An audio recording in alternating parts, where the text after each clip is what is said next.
नमस्कार। हमारे इस नए अंक में एक बार फिर आप सभी का स्वागत है। दोस्तों, इसमें कोई संदेह नहीं कि पिछले कुछ समय से लगातार जो स्वास्थ्य संबंधी सेवाएं हैं और उनमें नए नए सुधार आए हैं और ख़ासकर जो बहुत ही क्रिटिकल इलनेस है उनके भी इलाज संभव किए जा रहे हैं। आज इसी पर बात करने के लिए हमारे साथ जुड़ चुके हैं डॉक्टर पुनीत अहलुवालिया जी, जो डायरेक्टर एंड हेड हैं euro oncology and robotic surgery Medanta the Medicity Gurgaon. Doctor साहब, स्वागत है आपका। Thank you so much sir, दर्शकों की जानकारी के लिए, क्योंकि जिस तरह मैंने शुरुआत में कहा कि जो क्रिटिकल इलनेसेस हैं उनके भी इलाज संभव है और जो तकनीकी नोहाउस बढ़ते जा रहे हैं, नई नई टेक्नोलॉजी आ रही है, सबसे पहले मैं आपसे जानना चाहूँगा आम जनता के लिए कि what is exactly euro oncology sir. So euro oncology basically urological cancer से ताल्लुक़ रखता है, यानी कि वो कैंसर्स जो ह्यूमन बींग्स के यूरोलॉजिकल ट्रैक्ट से ओरिजिन करते हैं, जिसमें कि kidney cancer, bladder cancer, urinary bladder cancer, prostate cancer और मेल्स में टेस्टिकुलर और पिनाइल कैंसर्स। तो ये कैंसर्स को हम यूरोलॉजिकल कैंसर्स कहते हैं। तो इसी की जो फील्ड है उसको हम यूरो ऑन्कोलॉजी कहते हैं। डॉक्टर साहब, जिस तरह आपने कहा कि जो यूरिनरी ट्रैक्ट से जुड़े हुए जो चीज़ें हैं, एक आम व्यक्ति, महिला या पुरुष, किस प्रकार वो सिम्टम्स को देख पाएगा कि he is in the early stages of euro oncology या कैंसर के स्टेज में क्या क्या सिम्टम्स हैं? देखिए, यूरोलॉजिकल कैंसर्स जो होते हैं वो अर्ली स्टेज में बहुत ही क्यूरेटिव कैंसर्स होते हैं। राइट। सो ये क्यूरेटिव होते ही इसलिए हैं, जैसे हमने कहा अर्ली स्टेज में, क्योंकि उसमें डिजीज़ जो होती है वो ऑर्गन कन्फाइंड होती है, जिस ऑर्गन से स्टार्ट होती है उसी तक सीमित होती है। और आज की डेट में most of the cancers are incidentally diagnosed, मतलब कि आप किसी रूटीन चेक के लिए गए, आपको कोई सिम्टम नहीं है, आपको कोई और प्रॉब्लम हुई, आपने एक नॉर्मली से अल्ट्रासाउंड करा लिया तो उसमें पाया गया। आज से 20-25 साल पहले जब हमारे पास टेक्नोलॉजिकल एडवांसमेंट नहीं थी, इवन अल्ट्रासाउंड नहीं होता था, तब जब ये ट्यूमर्स बढ़ जाते थे, सिम्टम्स आते थे, तब पाए जाते थे। आज की डेट में मोस्टली एसिम्प्टोमेटिक स्टेज में ही और इंसिडेंटली डायग्नोस्ड होते हैं ये ट्यूमर्स। अगर कुछ केसेस में जैसे यूरिन में ब्लड आ जाए तो उसका मतलब ये नहीं है कि डिजीज़ आगे बढ़ गई है, बट वो एक आपको अलार्मिंग साइन है, वार्निंग है कि आपको ये ज़रूर चेक कराना चाहिए कि ये क्यों आ रहा है, उसको नज़रअंदाज नहीं करना चाहिए। तो बहुत कम सिम्टम्स होते हैं जो कि नॉर्मल एजिंग पॉपुलेशन में भी हो सकते हैं, जैसे कि प्रोस्टेट एनलार्जमेंट से यूरिन में पास करने में दिक्कत आना।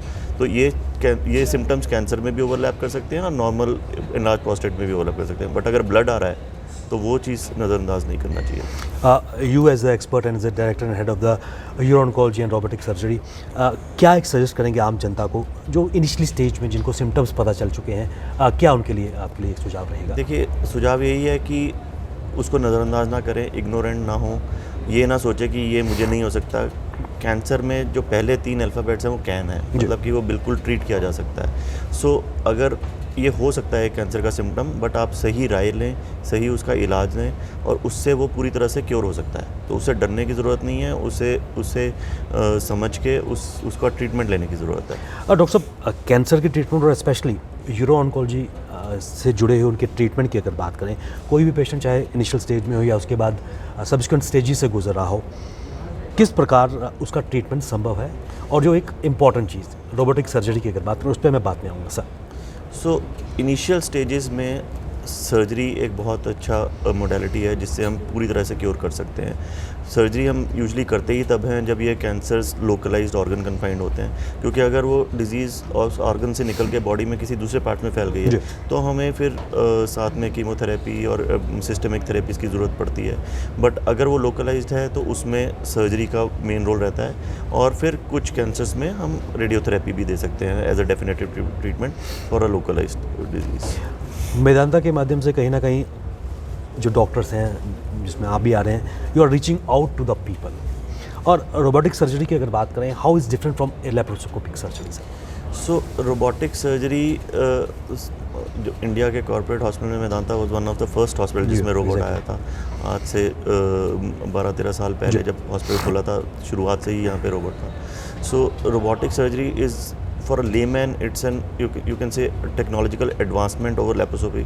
उसमें देखने में बाहर से पोर्ट्स जितने छोटे छोटे 1 सेंटीमीटर के इंसीजन या जिसको हम पोर्ट इंसीजन्स कहते हैं, उसमें पोर्ट्स पड़ते हैं, उतना ही इंसीजन लगता है। पर जो उसके इंस्ट्रूमेंट्स होते हैं वो बहुत एडवांस्ड होते हैं, जो जहाँ की आप कह सकते हैं कि laparoscopic instruments are like chopsticks. मतलब उसमें आप जो टिप के पास है इंस्ट्रूमेंट के, टिप को आप बेंड नहीं कर सकते, आप उसको एक उतने प्रिसाइज से काट नहीं सकते। डिफ़िकल्ट एरियाज़ में कई बारी स्टिचेस लेने में, कई बारी कट करने में मुश्किल आती है, वो रोबोटिक सर्जरी के द्वारा हम दूर कर सकते हैं। उस रोबोटिक सर्जरी का जो इंस्ट्रूमेंट होता है उसको आप टिप से जब बेंड करते हैं, उसका एक एंडोरेस्ट फंक्शन होता है। सर्जन के अर्गोनॉमिक्स बहुत अच्छे होते हैं, जो 3D व्यू होता है उसमें 10 टाइम मैग्नीफिकेशन होती है। So difficult parts of the body में, डीप स्पेसिस में जाके आप जब सर्जरी करते हैं, you can give very good results with more precision and obviously then complications are much lesser. जो उसकी कॉम्प्लिकेशंस होती हैं, ब्लीडिंग कम होती है, रिकवरी फास्टर होती है, पेशेंट जल्दी डिस्चार्ज हो जाता है। सो ये सारे फ़ायदे रोबोटिक सर्जरी का हैं। डॉक्टर साहब, क्या मान के चलें कि पिछले कुछ सालों से अगर रोबोटिक सर्जरी के माध्यम से, जिस तरह आपने प्रेसेशन की बात की है,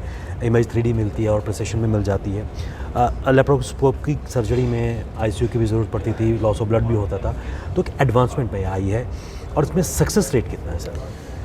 देखिए, सक्सेस रेट, रोबोटिक सर्जरी एक मोडालिटी है, बट क्योंकि इसमें एडवांसमेंट इतनी है, प्रिसीजन इतना ज़्यादा होता है, तो रिकवरी जैसे मैंने कहा फास्टर हो जाती है। अब ऑन्कोलॉजिकल सक्सेस रेट एक अलग चीज़ है, वो डिपेंड करता है कि डिजीज़ की स्टेज क्या है। एग्जैक्टली। सो अगर स्टेज एडवांस्ड है तो कोई रोबोटिक सर्जरी ऐसा जादू नहीं है कि आपकी एडवांस स्टेज को में आप उसको यूज़ कर सकते हैं। उसी पर्टिकुलर स्टेज के लिए आप बेस्ट ट्रीटमेंट रोबोटिक सर्जरी द्वारा दे सकते हैं। So for localised cancers I would say, जो अगर हम लोकलाइज प्रोस्टेट कैंसर के मरीज़ ट्रीट करते हैं तो उसमें अगर आप उसका रिकवरी की बात करें तो विद इन 24 आवर्स पेशेंट को हम डिस्चार्ज कर देते हैं। हमें ब्लड की ज़रूरत नहीं पड़ती, हमें ICU की ज़रूरत नहीं पड़ती। वहीं जहाँ हम ओपन सर्जरी करते थे या लेप्रोस्कोपी करते तो इसमें 3-4 दिन का एडमिशन बहुत कॉमन था। 1 दिन ICU, 2 दिन ICU की ज़रूरत या ब्लड अरेंजमेंट की ज़रूरत, उस सब की ज़रूरत पड़ती थी। तो उस पॉइंट ऑफ व्यू से देखें तो it is highly successful. Malignancy या ऑन्कोलॉजिकल आउटकम्स के, कैंसर आउटकम्स के पॉइंट ऑफ व्यू से देखें तो वो कुछ हद तक डिपेंड करता है स्टेज पे। हाँ, ये ज़रूर है कि हम वो इतना प्रिसीजन से करते हैं तो रिकरेंस के जो पॉसिबिलिटी होती है, कई बार हमारा इतनी कैपेबिलिटी नहीं होती लेप्रोस्कोपिक इंस्ट्रूमेंट में कि हम पूरा ट्यूमर या डिफरेंट एरियाज में पहुंच पाएँ। उस पॉइंट ऑफ व्यू से हम देखें तो वो robotic surgery is better, but outcomes, oncological outcomes जो हैं वो solely depend on the stage of the disease.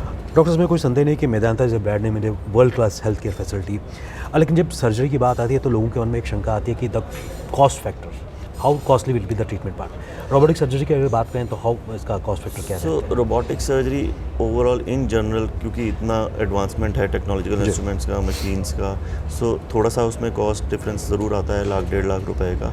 But वहीं आप बात करें, अगर दूसरी चीज़ आप देखें उसको उस नज़रिए से, तो जहाँ प्रोस्टेट का पेशेंट 1 दिन में डिस्चार्ज हो रहा है, उसके number of work days lost, उसकी कॉम्प्लिकेशन, उसकी पेन, उसकी ब्लीडिंग, वो 4 दिन तक होती, वो 1 दिन में हो गई, तो कुछ हद तक तो वहीं कवर हो जाता है। प्लस पेशेंट का जो उसके बाद रिकवरी के बाद how fit he feels, how early he can resume work, वो चीज़ें मैटर करती हैं। तो लॉन्ग टर्म में मुझे लगता है कि अपफ्रंट अगर आप सीधा देखोगे कि सर्जरी के टाइम की कितना पैसा लगा, तो वो थोड़ा सा 1-1.5 लाख रुपये ज़्यादा हो सकता है। But overall I think cost is not different for open or laparoscopic surgery as compared to robotic surgery, क्योंकि उतनी ही जल्दी रिकवरी हो जाती है। सर, भारतवर्ष की विभिन्न रियासतों और खासकर जम्मू कश्मीर की अगर बात करें तो किस प्रकार एक जन जागृति अवेयरनेस खासकर रोबोटिक सर्जरी के हवाले से लाने का प्रयास किया जा रहा है? सर देखिए, यूरोलॉजिकल कैंसर्स पे खासतौर से जब रोबोट बना था तो वो यूरोलॉजिकल कैंसर में सबसे ज़्यादा यूज़ हो रहा था। आज की डेट में मल्टीपल स्पेशलिटीज़ इसको यूज़ कर रही हैं, बट यूरोलॉजिकल कैंसर में इसका आज भी सबसे ज़्यादा यूज़ है।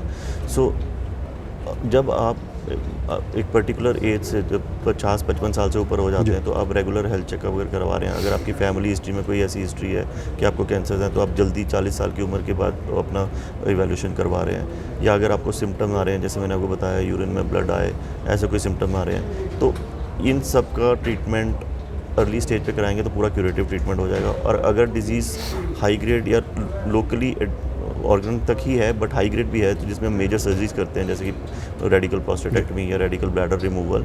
तो ये आज की डेट में best treatment is by robotic surgery, not only in India, world wide robotic surgery is now.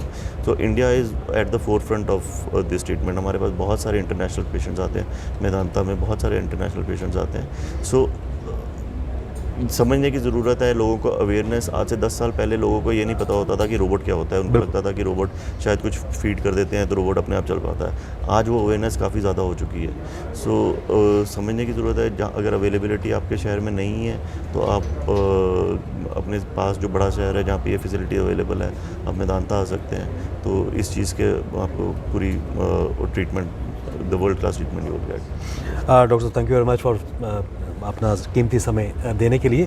ये डॉक्टर पुनीत अहलूवालिया जी, जो director and head euro oncology and robotic surgery Medanta the Medicity Gurgaon, जिन्होंने प्रकाश डाला कि समय के साथ जो एडवांसमेंट आई है, रोबोटिक सर्जरी एक नया गेम चेंजर बन चुकी है। और अगर कैंसर, खासकर यूरो ऑन्कोलॉजी या यूरो कैंसर है, तो घबराने की ज़रूरत नहीं। मेदांता एक ब्रांड नेम है और कहीं ना कहीं रोबोटिक सर्जरी के माध्यम से आपका समय बचेगा, प्रिसेशन और ट्रीटमेंट बेहतर तरीके से हो पाएगा।